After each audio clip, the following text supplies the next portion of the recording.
자 이제 네 번째 시간 보시면 어디 페이지 보시면 51페이지를 한번 보세요. 51페이지 보시면 이제 제목이 뭐라고 하냐면 파산 재단에서 포기된 재산에 대한 관리 첩보를 해가지고 이제 실무에서 이제 우리 밖에서 실무하다 보면 이제 이런 것들을 물어보거든요. 지금 어디 오고 있냐면 자 표를 보면 파산 재단에서 포기된 재산에 대한 관리 첩보를 해가지고 지금 어디로 오겠어 표에서 보면 지금 이게 바로 환가 포기된 재산 해가지고 환가 포기 재산을 보고 있거든요. 즉 자유재산을 보고 있는 거거든요. 그래서 생각보다 우리 모든 재산을 다 환가에서 배당하면 이론적으로 맞겠지만 그렇게 빠지는 애들이 꽤 많고 그런 것들을 가해서 실무에서는 이런 경우에 뭐 거기 가압류나 압류가 있을 때 이런 걸 어떻게 할 거냐 그래서 그 다음 52페이지 보시면 파산 종류에 이 법인이 없어졌을 때 뭐 특별 대리인을 활용을 해가지고 이건 이제 어떤 아주 예외될 때 대부분 실무에서 가장 해결하기가 어려운 분들이 얘가 법인이 파산하고 없어졌다 이렇게 했을 때 이 소송을 어떻게 할 거냐 이런 걸 물어보거든요. 그래서 여기서는 이제 우리가 생각해 보면 파산을 했는데 그 재산이 남아 있다는 거예요. 그 재산 바로 환가 포기 자산이라고.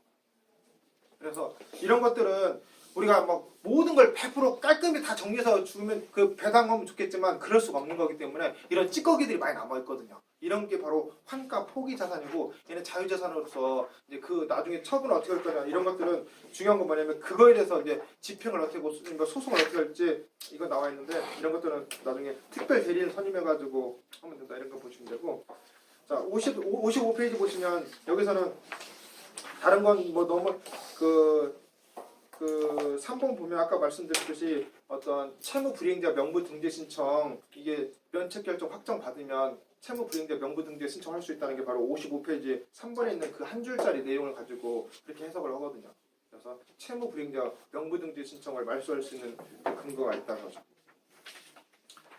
자, 그다음에 그 56페이지 보시면 자, 여기서는 자, 이 책이 56페이지부터 그 58페이지까지는 파산 관제인 직무편람이라고 해가지고 파산 관제인들이 보는 책에서 내용을 좀 중요한 걸 발췌를 해왔거든요. 그래서 우리가 볼 필요 있는 게 거기 보면 라번에 보면 가압류권자 앞으로 배당금이 공탁된 경우가 아니고 자 여기다는 이 옛날에는 그냥 만약에 파산 선고 시까지 가압류권자들이 공탁금을 회수하지 않으면 그건 파산 관제인 거다 이렇게 생각을 했는데 지금은 그 판례가 나와가지고 이 부분은 그 수정을 해야 되는 거니까 이거 나중에 제가 20164 227014 해가지고 이 판례에서 이제 그 작년 7월달에 나온 판례에서 이렇게 해석하는 건 잘못됐다 해가지고 이 판례를 제가 이거 복사해서 한번 나눠주거나 이렇게 할 수 있을 거니까 이 부분은 수정 가압류권자 앞으로 배당된 공탁금이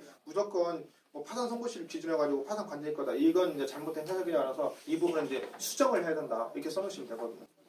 그래서 이 판례가 나와가지고 이 판례에서는 뭐 그렇게 보는 건 잘못됐다.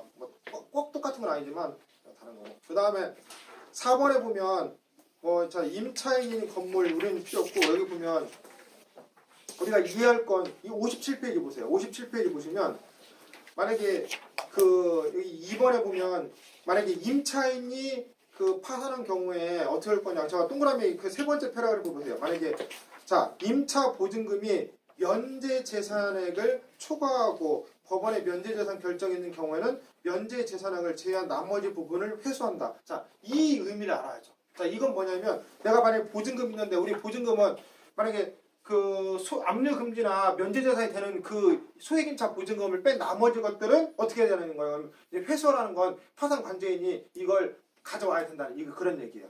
거기 보면 자 임대차 계약을 면제재산 범위 내에서 보증금을 지급하고 내는 변경하고 보증금과의 차액을 회수하는 방법도 실무서에 이용되고 있다. 해가지고 결국에는 만약에 이만큼이 보증금이 있는데 그 소액임차 보증금이 이만큼이었다면 나머지 것들은 환가에서 배당을 해주는 게 맞다. 이런 취지라고.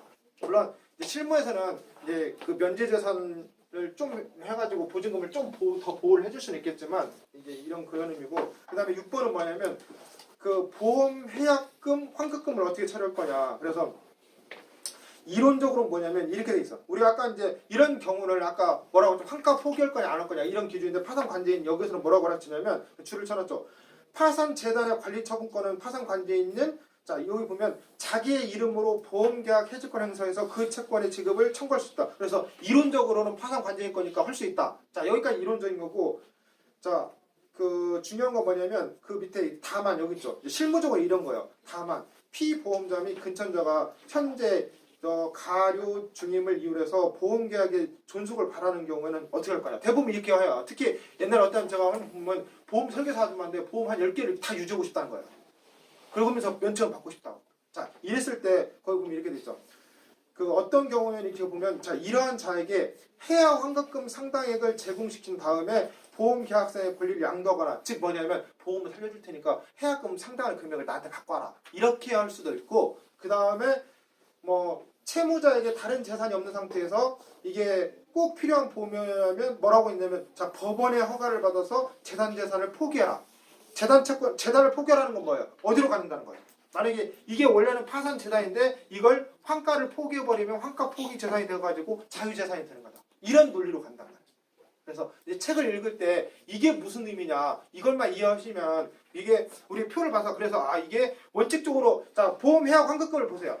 파산 선고 시 전까지 있었던 파산 재산이기 때문에 원래 환가 배당을 해야 되는데 이게 자유재산으로 돼버리면 이걸 안 해도 된단 말이야. 그 방법이 바로 압류금지나 면제재산. 그래서 이 만약에 보험금이 만약에 우리 그 보험금이 보면 그 민사집행법에 보면 보장성 보험을 압류금지죠. 자, 그 부분에 해당된다면 이건 그 압류금지에 해당되기 때문에 자유재산인 거야. 그렇지만 그 범위를 넘는 거라면 이렇게 이제 재단을 포기할 수 있다 해가지고 보험을 다 안 끼더라 하더라도 파산 면제를 받을 수 있단 말이에요. 그래서 이런 책들이 이제 한번 읽어보면서 우리가 보면 이런 개념들을 몰라서 이해를 못하는 거지 뭐 엄청난 법리가 있고 그런 건 아니거든요. 잘 보시면 이게 누구 입장에서 바라본 거냐면 파산 관제인 입장에서 바라본 거예요. 왜냐면 이제 돈을 환가해서 배당해 주는 거니까. 그러니까 의뢰자 같은 경우는 이 보험을 깰 필요 없고, 이거 압류 금지라면 이거 압류 금지입니다 이렇게 하고, 만약 압류 금지가 아니라면 이거 꼭 필요한 보험이니까 내가 이 상당한 돈을 주거나, 또는 이거 보면 이게 재단을 좀 포기해 달라, 즉 이거 환가하지 말아 달라, 이렇게 해가지고 빠져나갈 수 있단 말이죠. 그래서 우리가 이제 조사를 하면서 어느 누구한테도 체계적으로 배우지 않기 때문에 이런 파산 재단이나 뭐 자유재산 이런 개념을 잘 모르잖아. 그래서 이제 그런데 자, 여기서는 이렇게 됐고, 그 다음에 58페이지 보시면 뭐 재단 채권의 조사인데, 여기 보면 우리가 알아야 될 건 밑에 4번이죠. 여기 보면 우리 임금 채권자들이 만약에 이제 그 집행을 못한다고 하니까 판결 받아가지고 어떻게 해야 돼? 이제 파산 관제인한테 돈 달라고 하게 되면 파산 관제인은 어떻게 돈을 줘야 되느냐 이거예요. 거기 보면 파산 관제인은 파산 절차에 의하지 않고 법원의 허가를 받아서 파산 채권보다 먼저 변제한다. 그래가지고 결국은 뭐냐면 이 재단 채권, 만약에 임금을 변제하려면 파산 관제인도 주고 싶어도 법원의 허가를 받아서 줘야 돼요. 그렇기 때문에 만약에 얘가 파산 관제 안 주려고 한다면 이 법원에 찔러가지고 얘가 내가 재단 채권인데 얘가 돈도 있으면 안 준다고 해가지고 이제 달라고 해야 하는 거죠. 그래서 여기 보면 56페이지부터 58페이지 있는 거 뭐냐면 파산 관제인 입장에서 보는 거예요.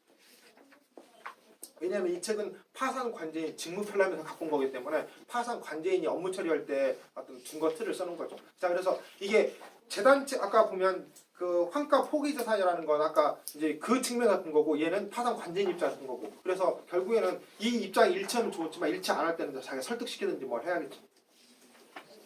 자, 그 다음에 이제 이런 것들은 쭉 했고, 이제 보증금에 대해서도 했었고, 자, 어디까지 넘어오시냐면 77페이지까지 넘어오시면 됩니다.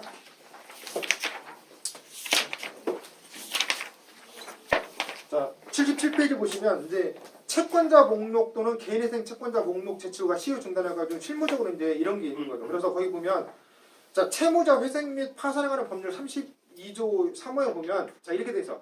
개인회생 채권자 목록을 제출한 경우 시효가 중단된다, 이렇게 규정이 돼 있어요. 그래서 이건 왜 시효가 중단되냐면 채무의 승인이죠. 즉 소멸시효 기간 안 했을 때 내가 이제 목록을 제출하는 건 채무의 승인으로 보는 거잖아. 근데 자, 여기서 쟁점은 뭐냐면, 자, 어디다 다운표를 치면 이와 관련해서 문제가 되는 건 여기 있죠. 시효가 완성된 채권을 채권자 목록에 기재하거나 이렇게 제출할 때 시효이익의 포기로 볼 수 있냐. 그래서 여기서 쟁점은 뭐냐면 시효가 포기된 거, 소멸시효가 완성된 채권을 가지고 했을 때 이게 쟁점이 되는 거거든요. 그래서 여기 보면 그 밑에도 보면 자, 이와 관련해서 일반적 법리는 시효 완성 후에 소멸시효 이익이 포기가 되려면 이런 요건이 필요하다. 근데 판례에서 보면 밑에서 두 번째 표라고 했죠. 채무자가 개인회생 신청하면서 목록 소멸시효 기간이 이게 중요하죠. 소멸시효 기간이 완성된 채권을 기재한 행위가 이게 소멸시효 이익의 포기냐? 그게 아니라는 거죠. 그래서 이게 중요한 게, 자, 우리가 보고 있는 건 뭐냐면 시효가 완성된 채권을 우리가 이거 고민이 돼. 아, 이거 오래된 채권인데 과연 목록에 넣어야 되냐 말아야 되냐 이랬을 때 이제 이게 시효가 완성된 채권이라면 그게 소멸시효 이익의 포기는 아니다. 이거 보는 거죠. 자, 그러면 만약에 제가 이제 지시가 올라오는 판례죠. 그 밑에서 추가를 하다 보면 부채증명서 발급 의뢰가 시효 중단 사유인지 거기 보면 77페이지 밑에다가 이제 보충을 우리 지식관리에 보면 그 판례 올라와 있거든요. 그래서 그 판례 그 내용을 보면 그렇게 되죠. 내가 만약에 부채증명서 발급 의뢰가 시효 중단 사유인데 여기서는 시효 중단이 된다고 했죠. 근데 그건 뭐냐면 기간 안에 있을 때 시효가 완성되지 않은 걸 말하는 거거든요. 그래서 논의의 초점이 다른 거예요. 그래서 우리가 만약에 시효가 지나지 않았는데 채권자한테 가서 부채증명 발급받는 건 신증해야 할 필요가 있는 건데 이미 시효가 지난 거라면 소멸시효 이거 포기 아니다. 그래서 결국 보면 소멸시효 완성을 기준으로 해가지고 이 전까지는 청합승해가지고 이 소멸시효 이걸 보느냐 아니면 소멸시효 이거 포기하냐 전혀 다른 거죠. 그래서 여기 77페이지 본문은 시효가 완성된 채권을 말하는 거고 이제 추가할 거는 뭐냐면 우리 지식관리에 나와 있는 건 부채증명서 발급 의뢰가 시효 중단 사유인지 이건 뭐냐면 시효가 남아있을 때 이 문제를 말하는 거죠. 그래서 실무적으로는 이미 판례가 나와 있기 때문에 얘를 조심을 해야겠죠. 그래서 이 78페이지, 79페이지, 80페이지 다 똑같은 얘기거든요. 그래서 거기 보면 80페이지 정도, 가운데 정도만 읽어보시죠. 가운데 보면은, 자, 이 사건에서 보면은, 가운데 보면 이랬죠. 80페이지 보면, 이 사건에서 소외인이 개인회생 채권자 목록을 제출할 당시에 피고의 채권에 대해서 소멸시효 기간이, 자, 이겠죠. 소멸시효 기간이 완성되었으므로, 소멸시효 기간이 완성되기 전의 효과인 시효 중단 효과가 아니라, 이게 중요하죠. 소멸시효 기간 완성 후에 시효 이익의 포기로 볼 수 있느냐 없느냐, 이런 걸 본 거죠. 그래서 이건 아니다, 그런 거죠. 그래서 우리가 보면 어떤 분은 이때는 되고 이때는 안 되는 게 그게 논의의 초점이 다른 거다. 그 다음에 82페이지에서는 이제 파산에서도 동일한 내용이 나와 있는 걸 딱 그 부분만 잘라다 갔다는 거거든요. 자, 그 다음에 이제 83페이지 보시면 자, 이건 우리가 표를 한번 다시 보세요. 표를 보면 우리 개인회생에서 아까 가장 큰 단점이 뭐라고 했어요? 개인회생에서 가장 큰 단점이 이 연대보증인에 대해서 구제 방법이 없다는 거고 그 다음에 별채권에 대해서 인가결정까지만 멈추는데 인가결정이 지나버리면 담보권을 시행할 수 있는 거기 때문에 실효성이 떨어진다. 이런 비판이 있단 말이야. 그래서 여기 83페이지 보시면 이렇게 돼 있어. 제목이 이렇게 돼 있죠. 자, 제목이 뭐냐면 개인회생 신청했다가 오히려 집이 경매됐다. 자, 이게 왜 그러냐면 주택 등 담보대출자가 개인회생 신청 시 담보권을 가진 금융에서는 자, 별채권이 있으므로 담보대출은 채무 조정 상황에서 제외되나 못하고 있다. 그래서 거기 보면 우리가 보면 83페이지 유의사항 거기 보시면 이렇게 돼 있죠. 법원에 개인회생 절차 개시 신청하였더라도 담보까지 가진 금융에서는 자, 별채권을 가지기 때문에 담보권 행사에 영향이 없다. 따라서 개인회생 절차 신청에도 불구하고 담보대출이 이게 중요해요. 담보대출이 변제되지 않을 경우 금융에서는 경매를 신청할 수 있다. 이게 중요한데 자, 다시 왼쪽으로 보면 이렇게 돼 있어. 밑에 두 번째 보면 이게 중요해요. 법원의 변제 중지 금지 명령에 따라 주택담보대출을 해준 은행이 이자를 수령하자. 그래서 실무적으로 어떻게 되냐면 실무적으로는 만약에 이 개인회생을 했는데 채권자한테 날리면 채권자는 이 변제를 못하는 거기 때문에 은행에서 뭐라고 했냐면 이 대출 계좌 이자 받는 계좌를 폐쇄를 해버려요. 그래가지고 결국에는 그 집이 이자를 안 받아가지고 경매로 되는 경우가 있거든요. 그래서 실무적으로는 이게 문제가 되면서 그러면 어떤 사람들은 이자를 안 받으니까 좀 똘똘한 사람은 어떻게 되겠어요? 공탁을 하겠죠. 그러면 그 효력이 있겠어 없겠어요? 자, 어떤 사람이 이 은행에서 이제 개인회생 할 때고 해서 그 중지 금지 명령을 받아서 받을 수가 없으니까 얘 계좌를 폐쇄해가지고 그러면 그 억울하니까 얘는 내가 갚아야 되니까 법원에다 공탁을 했어요. 그러면 그게 변제 효력이 있어야 합니다. 있냐 없냐. 자, 그래서 그게 굉장히 중요한데 그 법을 봐야 돼요. 자, 법을 그 뒤에 보면 84페이지 보세요. 자, 84페이지 보면 이게 첫 번째 보면 자, 개인회생 절차 개시 신청이 있는 경우 법원은 개시 결정까지 자, 이게 개인회생 채권을 변제받거나 변제를 요구하는 일체 행위를 중지 금지를 명할 수 있다. 자, 이 경우 금융에서는 이자를 수취할 수 없으므로 별채권이 적용되는 담보대출은 연체가 발생할 수 있다. 왜냐하면 계좌를 폐쇄해버려요. 이랬기 때문에. 자, 그러면 우리가 이게 공탁을 하게 되면 그걸 면할 수 있느냐? 자, 바로 그 밑에 있어요. 법원은 개인회생 절차 개시 신청 시에 기한부 채권은 변제기가 도래하는 것으로 간주되는 규정이 있어요. 그렇기 때문에 이게 법률에 의해서는 어쩔 수 없다는 거예요. 그래서 이 법을 바꾸자는 논의가 있지만 현재까지는 이게 논리적으로는 얘가 중지 금지를 하게 되면 그 이자를 못 받기 때문에 그 계좌를 폐쇄해야 되고 계좌를 폐쇄하게 되면 공탁을 해도 효력이 없다. 이게 이제 굉장히 정치적인 이유거든요. 그래서 자, 지금까지는 이게 올해까지는 이게 올해 1월까지는 이게 정답이었어요. 근데 그 뒤에 이제 85페이지에서 보면 주택담보대출 채무조정 활성화 방안이라고 해서 뭔가 하나 나왔어요. 얘는 뭐냐? 이게 법으로는 어쩔 수 없기 때문에 어떻게 얘가 이제 그 금융위원회나 신보기에서 어떻게 했냐면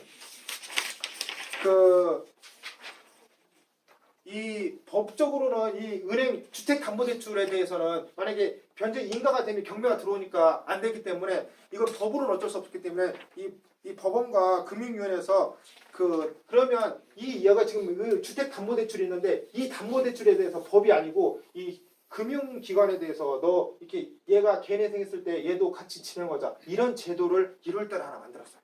그게 바로 자 85페이지죠. 85페이지 보시면 제목이 주택담보대출 채무조정 활성화 방안이라는 거. 여기 보면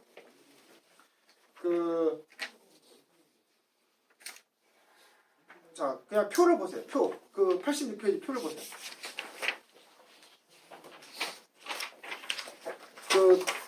그 표를 보면 오른쪽에 보면 이렇게 돼 있죠. 그래서 제목이 왼쪽에 보면 이렇게 개인회생 연계형 신보기 주담대 채무조정 프로그램. 말이 어렵죠. 그래서 말을 풀어보면 이렇게 돼요. 자, 개인회생과 연계해서 신용회복위원회에서 뭘 하게 되면 주택담보대출 채무를 조정을 해주겠다.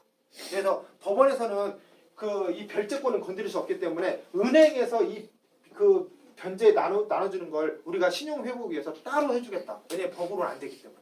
그래서 거기 보면 이렇게 되어 있는 거죠. 거기 보면 이런 제도가 그래서 예를 들면 오른쪽에 보면 이렇게 됐죠.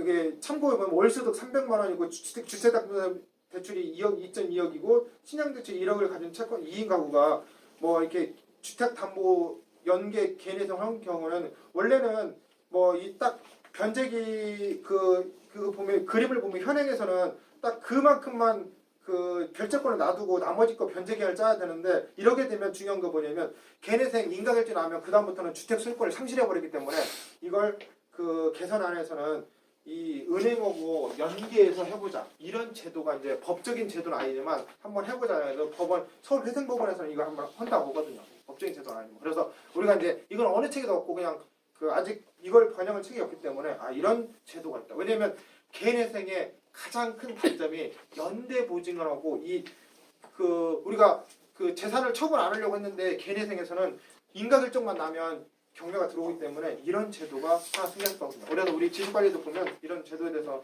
뭐 한 10몇 장짜리 한 10몇 장짜리가 있는데 그 중에서 딱 4장으로 막 4페이지 갔던 것 같아요. 그래서 이런 주택담보대출 채무조정 활성화 방안이라는 게 법으로는 이 별채권을 어쩔 수 없는 거기 때문에 은행에서 사적으로 조정을 해주자. 이런 거. 그래서 이제 87페이지부터는 이제 법 조문이죠. 법 조문을 이제 필요한 걸 갖다 놨는데 자 우리가 이제 잠깐 보시면 우리가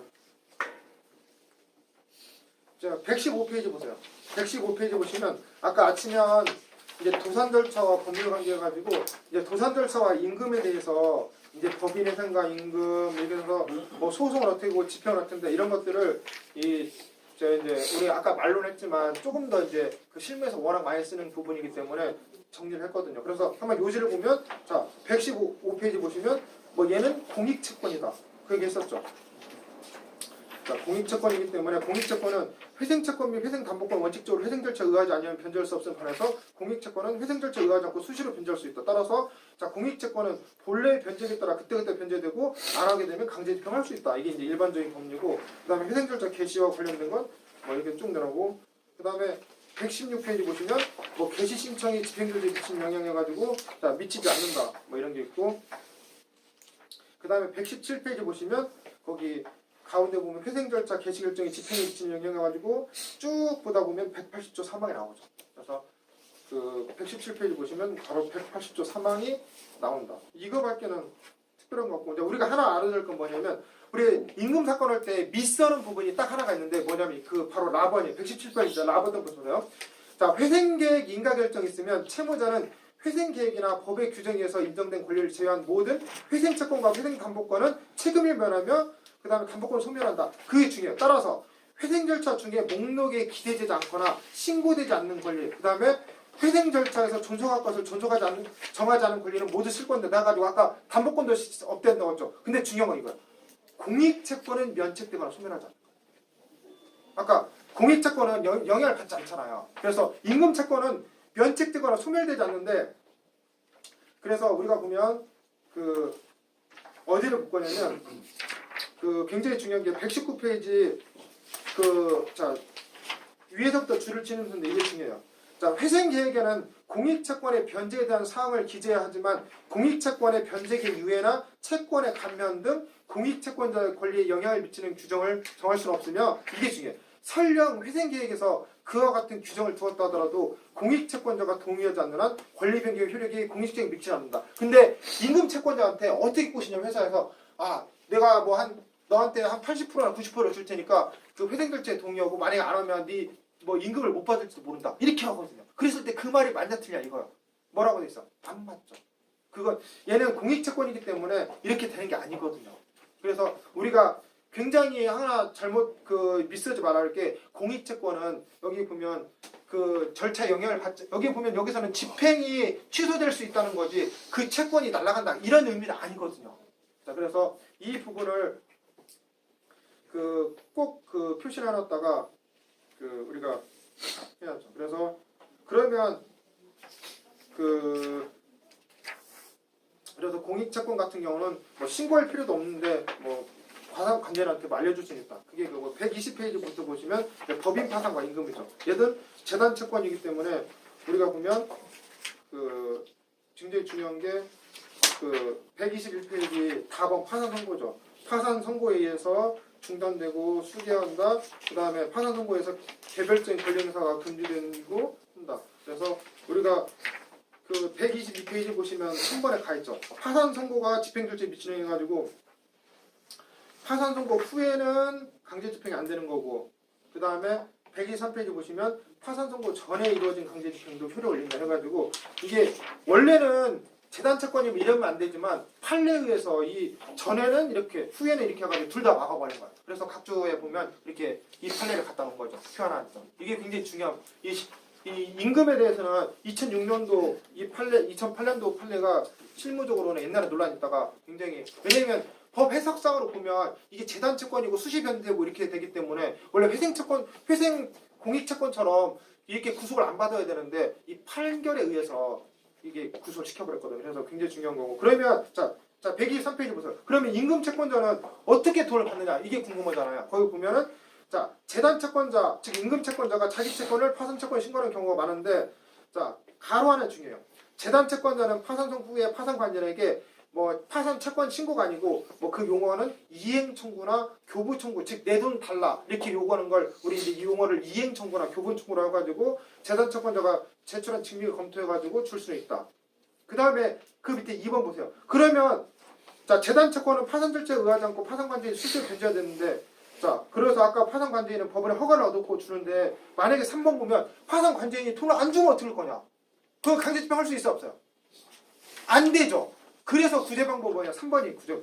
재단 채권자가 달라고 했는데 안 줄 때 파산 관계에 응하지 않으면 자 재단 채권자는 자 법원한테 찔리든가 파산 관계를 상대로 해서 손해배상을 청구해라. 편에 나온 구제 방법이 이거죠. 그래서 이제 우리가 보면 우리가 알아야 될 게 바로 파산에서는 이행 청구나 교부 청구를 원래 파산 신고를 하는 게 아니고 파산 채권 신고를 하는 게 아니고 파산 관계한테 내 돈의 성격을 알려주는 거고 그 다음에 달라고 했는데 이제 이게 정당 안 주면은 법원에 찔리든가 또는 손해배상을 해라. 이게 판례에서 나온 그런 해결 방법이죠. 자 그러면 파산 관계인 상대로 손해배상 청구하면 다음 집행할 수 있는 파산 관계인은 개인이죠. 개인 말하는 게. 그렇죠. 그래서 파산 재단에 대해서 뭐 소송하는 게 아니잖아요. 그 다음에 124페이지 보시면 이렇게 돼 있죠. 파산 절차에서 임금 채권의 특별 보호 조항 해가지고 이제 예전에는 이의가 없다가 이제 문제가 생겼어요. 이렇게 경매 절차에서 예전에는 다 임금 채권이 배당 받았는데 파산이 돼버리면 임금 채권자를 우선 배상을 안 해주니까 근로자들이 너무 화가 난 거예요. 그래서 이제 특별 조항을 또 넣었어. 원래 이 조항이 없으면 어떻게 되냐면 경매 절차가 진행되고 있으면 거기서 임금 채권자는 재산 채권자라 하더라도 배당을 못 받아요. 그래서 나중에 그 배당 받아야 되는데 이제 그 실무에서 워낙 비판이 많으니까 어떤 조항을 했냐면 자 이렇게 했죠. 415조에 의해가지고 근로기준법에 따른 뭐 임금 이런 것들은 뭐 3년 3개월 임금에 대해서는 자 별채권 행사 또는 뭐 체납처분의 환가 대금에서 다른 담보물권보다 우선해서 변제받을 권리가 있다 해가지고 이 특별 조항을 넣어가지고 요즘은 이 조항을 통해서 경매 절차에서 우선 배당을 해주는 경우도 꽤 있거든요. 그래서 이제 이게 2015년도에 생긴 거고 그 전까지는 어떻게 했냐면 그냥 부동산을 해서 평가를 했으면 그 돈을 그 파산 관제인한테 다 줘버려. 왜냐면 파산 관제인이 나눠주게. 그러니까 근로자들이 너무 늦게 받는다 막 이런 불만이 있어가지고 그 다음에 124페이지 보시면 개인회생과 임금 해가지고 이제 개인회생에서는 개인회생 재단 채권이기 때문에 영향을 안 받죠. 안 받기 때문에 돈 안 주면 그냥 그 판결 받아 집행하면 되는 거기 때문에 특별한 얘기는 필요 없는 거죠. 그래서 이게 이 임금에 대해서는 워낙 좀 더 디테일하게 알아야 될 거기 때문에 조금 더 정리한 거거든요. 그 다음에 이제 벌써 30분 지났으니까 30분 이상 오면 손을 쉬셨다가 한 15분 쉬십시오.